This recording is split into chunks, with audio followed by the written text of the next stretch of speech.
can we start with universal credit and the changes that were announced at the budget? An additional £1.5 billion to assist in moving on to universal credit, reducing the wait from 6 to 5 weeks, easier access to loans. That to you isn't far enough? Well, first of all, these measures come in January next year. Some of them in January, some of them actually in April. So it's going to be 59,000 people over Christmas who will not have adequate support. So we're very concerned about that. And then you mentioned the £1.5 billion. That's actually £1 for every £10 that has been cut from the scheme. So that we do welcome the government finally recognising that universal credit is not fit for purpose. But as you say, it does not go far enough. But to be absolutely clear, I mean, you don't have a problem with the principle of universal credit? No, we don't. We've always said this since it was introduced in 2010. The objectives around always making work pay, around making sure that we have a simplified social security system, and fundamentally about reducing child poverty. When it was introduced in 2010, the government said that they were going to reduce child poverty by 350,000. That then was reduced to 150,000 3 years later.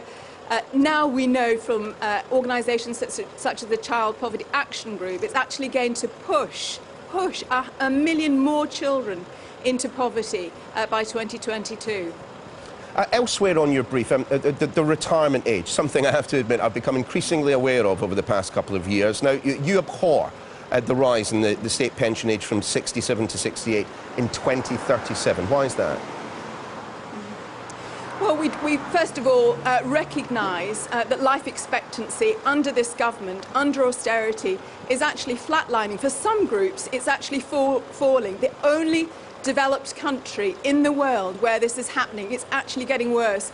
The government tried to say that we're going to increase the state pension age to recognise an increase in life expectancy, which is not now there. So it's completely inappropriate. So we have said that we need to make sure that we have a review around the state pension age, which our Pensions Commission is undertaking now, with the view of looking at a more flexible state pension retirement age, as happens in other parts of the world. Indeed, that sounds awfully like something your colleague Alex Cunningham was talking about this week, the idea that the state pension age shouldn't be fixed, but instead should be linked to your life expectancy, your job, your health. I mean, is that something that you could consider? Absolutely. I mean, Alex is part of my team.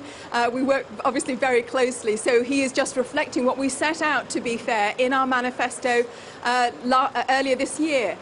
So we were very clear that it was unacceptable that we should be even considering increasing the state pension age before we had undertaken this review. It was completely inappropriate for the government. First of all, they broke their own Pensions Act by not actually reporting what they were meant to do during the middle of the general election, ultimately doing it to say that they were going to increase it when the evidence was saying, as I say, that life expectancy is getting worse.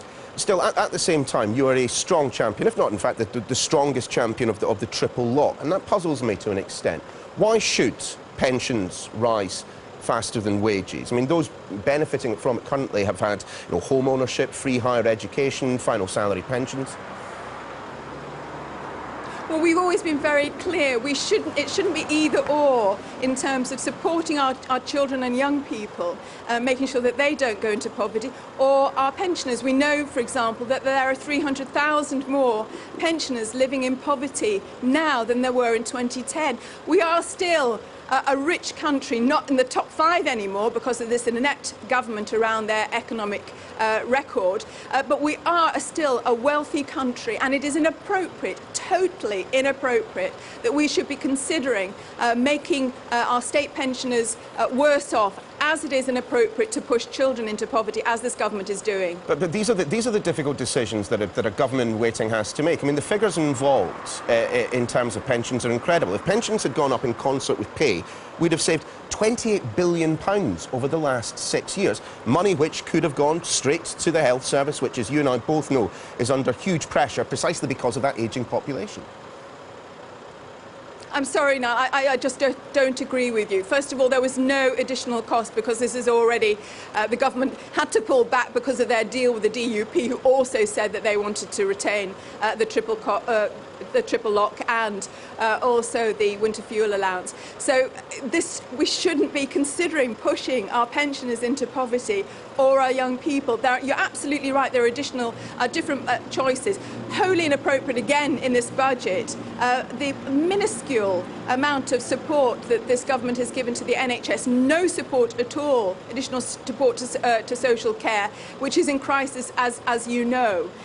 So you're absolutely right, different choices, and this government's choices in the budget this week have shown that there's no change. This is austerity as it has been over the last 7 years, and it's going to make things worse for the population as a whole.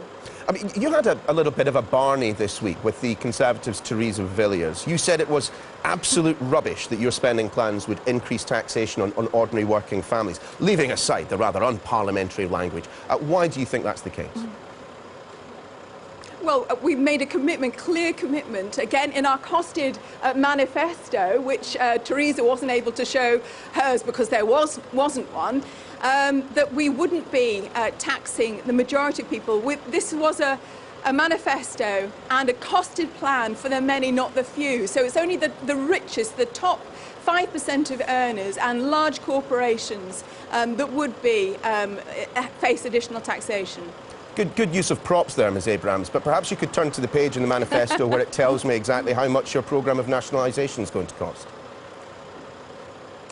Well, we were very clear in terms of what we wanted to set out there. We said that nationalisation would be paid and restored. Industries such as the rail industry and so on would be restored to public ownership, because we know that the deregulation and the privatisation within these sectors just hasn't worked. But you haven't turned to the page where you tell me how much it costs. The reason is because you haven't told us how much it's going to cost. It's one of a number of figures, which every week on this programme we asked the Labour Party to provide, what you'd pay in terms of a Brexit bill, how much nationalisation was going to cost. Look, there are real questions around the Labour Party's economic competence. Surely now is the point at which to start giving answers to these questions. I'm very happy to, if there's an election called, we will be ready, and I will happily come and discuss those with you now. But we have set out specific principles, for example, around our National Transformation Fund, £250 billion over 10 years. So we would invest to grow the economy, because we know from the Institute of Fiscal Studies and many other organisations, productivity, which drives wage growth, has flatlined. Unprecedented in this country, unprecedented in the developed world. So we need to have an alternative approach, and we believe with the National Transformation Fund, with the development in infrastructure around transport, around housing, around investment in our research and development, that this will make a difference. I'm very sorry to interrupt, but you must see that, as the Shadow Chancellor did this week, calling questions of this nature trite, as he did when he was pushed as to how much it would cost the UK under a Labour government to pay off the debt, it does nothing to enhance your already pretty poor reputation for economic competence. Theresa May, Philip Hammond enjoy a 13-point lead on that over Jeremy Corbyn and John McDonnell.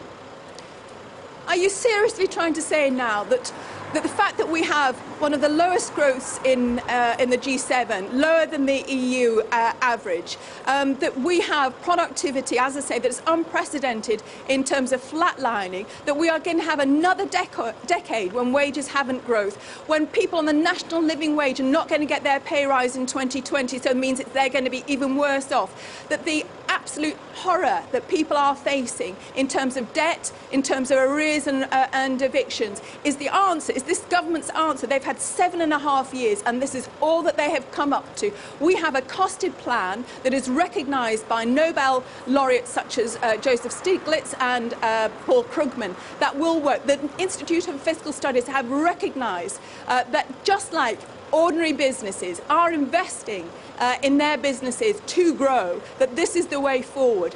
As far as debt interest is concerned, we have one of the lowest national debt interest rates in the world, and we know that we will get a 10% return. I'm going to say goodbye very quickly because we're just about to run out of time. Debbie Abrams, many thanks for being with us.